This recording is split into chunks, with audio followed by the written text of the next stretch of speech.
Alright guys, welcome back to another video. It's your brother from another mother, the crazy gamer, man, from X-Gamers Asylum, man. Happy Saturday to everyone. Yesterday I didn't make no videos. I was overwhelmed. Took a little rest, you know. I did do a stream, day 4 of our second free-to-play account. Absolutely free, nah. You can check that out if you haven't. We'll be back on Monday with day 5, so stay tuned for that. But let's get down to the new tier list video I'm making. In today's tier list, as you can see, you're only seeing characters from the same class, and these characters are support characters, so I'm going to break them down from C to all the way to S tier.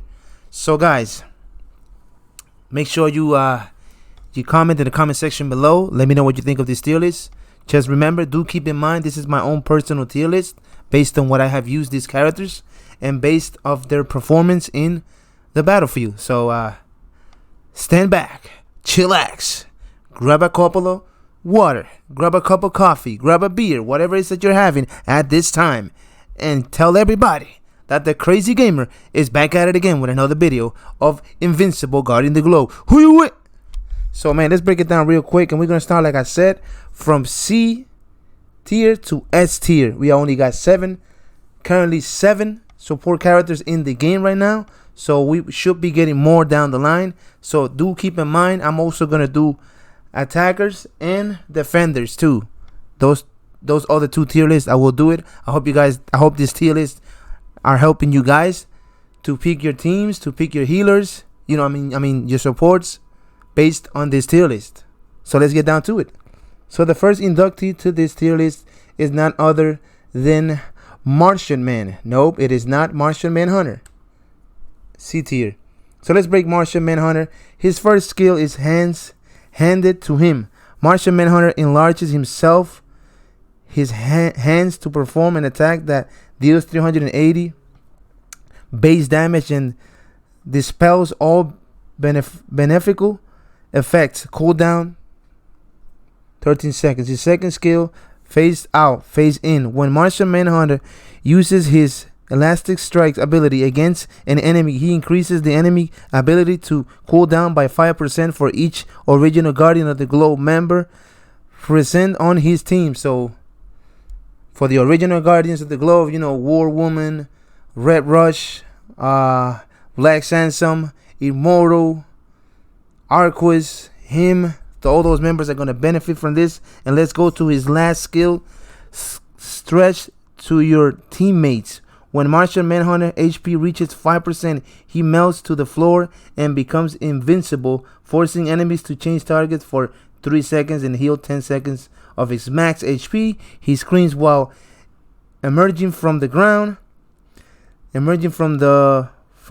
which increases the team's defense by 5% for 3 seconds. The ability has a cooldown of 20 seconds. Reach exceptional to unlocked. You see, my only problem with this unit for early game, he's good. He's good for early game, but my only problem with this character, he dies too fast.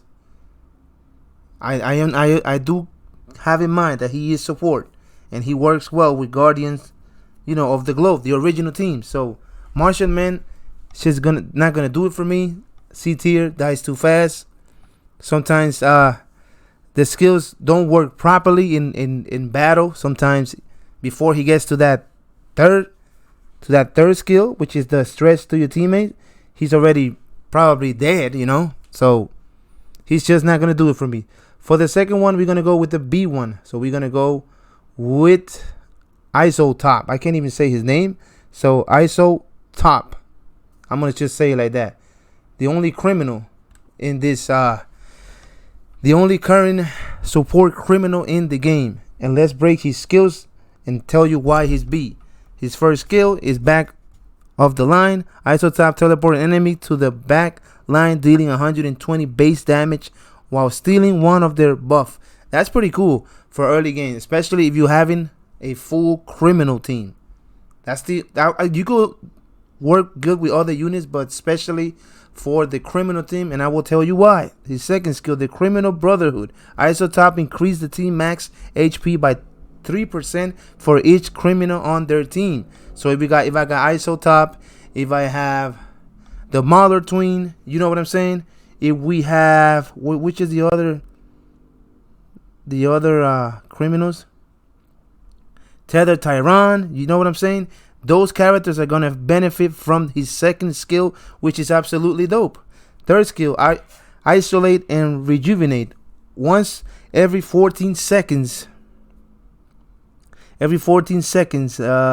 ISO teleports an ally with low HP to the back line, applies heal over time buff on their healing 10% for max HP per 10 seconds. That's actually a very, very good skill.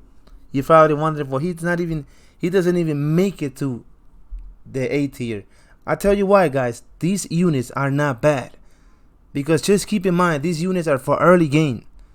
When the game progresses, you're gonna use guys like him to level up your stronger elite criminals, like the Mother Twin. You know, these guys are gonna be food for him. So that's why he's B tier. Early game, he's great. Early game, he's awesome. You know, so that's why he's there. He's gonna do B for me. Now we're gonna go to the A tier and to the B. We're still on B. Arquis, you will be the second one. Arquis, you know that the OG member of the Guardian of the Globe. So let's read his skills for you. His first skill is very actually his best one.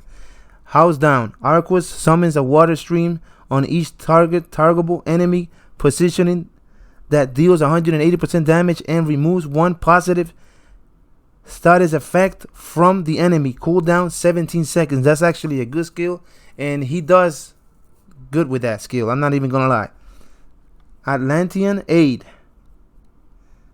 Reduce the negative effect of duration of all allies by 2% for every Guardian of the Globe on the team. Reach rank Elite Plus to unlock that. Just keep that in mind. And the other one is Bubble Boy. Every 16 seconds, Arquis uses Bubble to create shield equals to 15 of his attack power and the allies with at least HP lasting 5 seconds. That's actually a great third skill, but do keep in mind that sometimes these characters are gonna die fast. Even if you take them to exceptional, which I know some of you know, I should try building teams with that, but my issue with these characters is that I see them as food, man. No, not saying that, not taking anything away from them, but I don't see them to be used at later games. These guys are gonna be food. You know, he's gonna be food for Invincible, for Adam Eve, for Robok. You know what I'm saying? Not for Robok, for Adam Eve, for War Woman, who are from the same faction, for Omi Man. You know what I'm saying? Like stuff like that. That's why I see them. I know it's messed up, but Arquis is just gonna be B tier. We're gonna go to the A tier. And the first inductee in this is Adam Eve, man. It's my girl. I know you guys are probably saying, man, but she should be B tier. I mean, it's C tier, but to me, she's awesome. And do keep in mind that 8 is not bad. And let's break her skills for her. The first one is one of her best ones, projectile projection. Adam Eve casted shield equals to 5% of her HP on the second ally with the least HP. And herself lasting 5 seconds. So meaning for guys who sometimes die quicker, like Omi Man, for example, he's going to benefit from somebody like Adam Eve on your team. Not to mention the simple fact that they're from the same faction is even better. So let's go to the second skill. Blow back. When fighting with any member of team, the team shield bounces back 5% of damage, reducing 5% of any damage received. That's nice. That's when she teams up with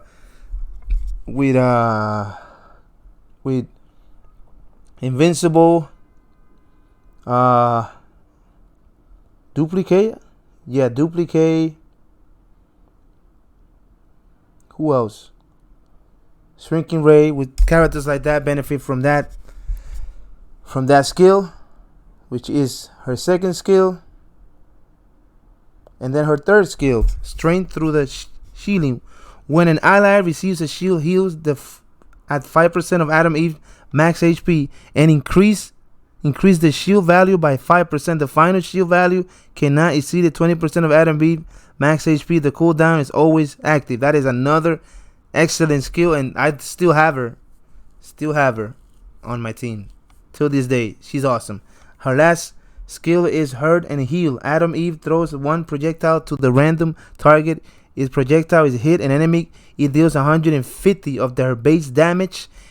It is hit an ally, it heals 300%. That one is an awesome one of the base damage. The ability is triggered once every 30 seconds. So she should be S tier, but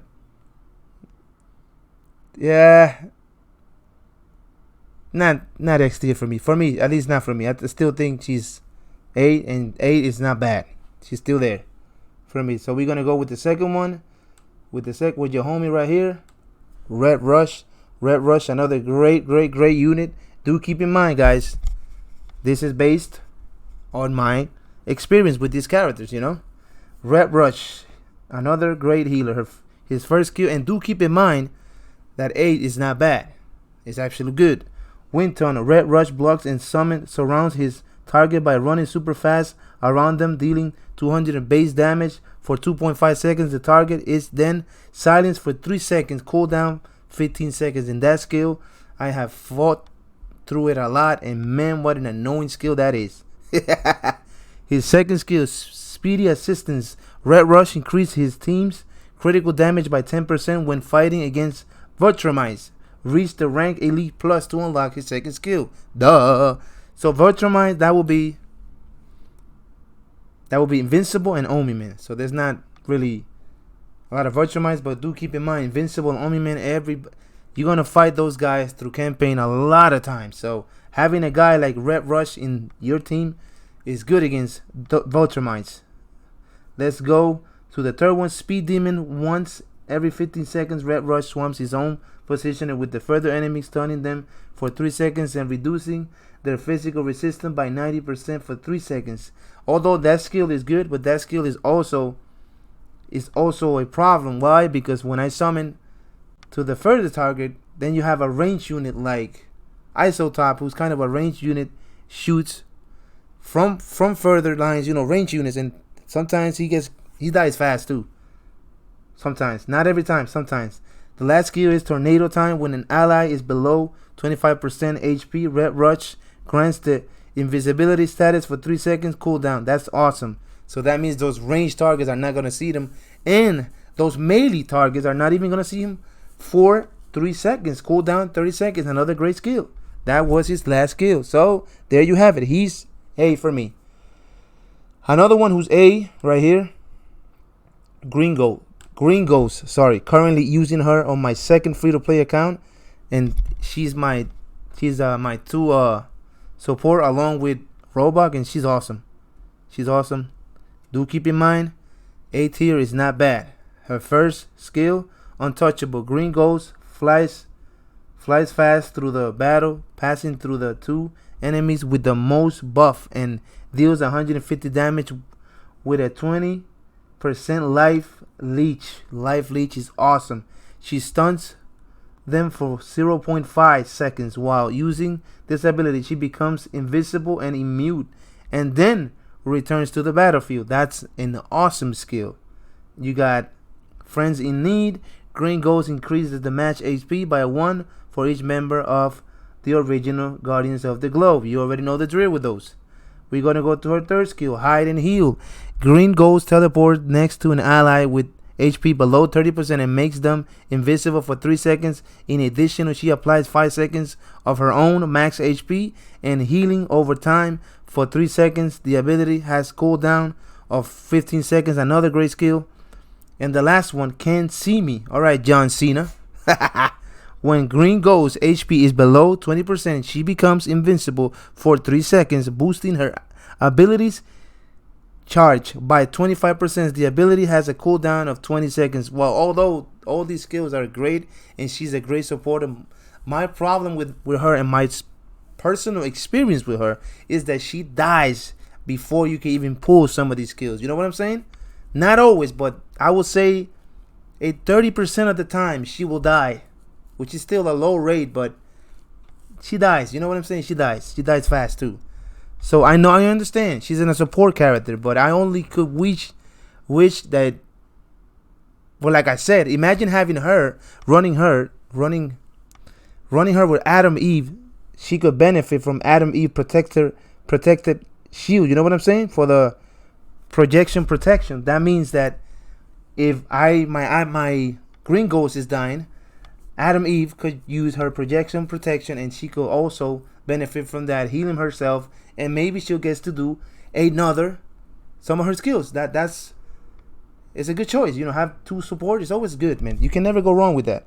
Now we're gonna go to the baddest, the best support in the game, hands down. No argument from me, Robok. And let's break him down for you guys and explain you why this guy is S tier and why he's still in my team. Aerial power. Hovering above the ground, Robok unleashes a massive energy field that covers the entirety of the battlefield. Finally, I got it out of my system. This heals allies by 10% of Robok's max HP and applies a debuff on all enemies. Look at that skill, reducing their defense by 5% for 5-second cooldown. That is absolutely beautiful. Let's take a look. His second one, crime doesn't pay. When fighting against criminal, Robok increases the team healing effect by 10%. When fighting Isotop, when fighting the Mauler twins, Tyrann, all those villains in the game, criminals, your teammates are always gonna get a boost, an increase of their max HP to 10% more. And then the third skill, which we don't have yet, recharge every 15 seconds, create a healing around him that heals a maximum of 50% of his max HP for 5 seconds. Another great skill. Rocket away. Robok fires a couple of rockets that stun the enemy for 1 second and applies 100% damage over a course of 5 seconds. The ability has a cooldown of 20 seconds. And to unlock that skill, that's Epic Plus. What an awesome skill for an awesome support unit, guys. There you have it. I hope you guys like this tier list. You don't have to agree with it. This is based on what I have encountered in combat. So there you have it, guys. This was your boy reporting from the asylum with yet another video on Guardians of the Globe. What am I saying that? What am I saying? Guardians of the Globe. Are we going back to the first video, the second video? No. Invincible, guarding the globe. PvPs 1.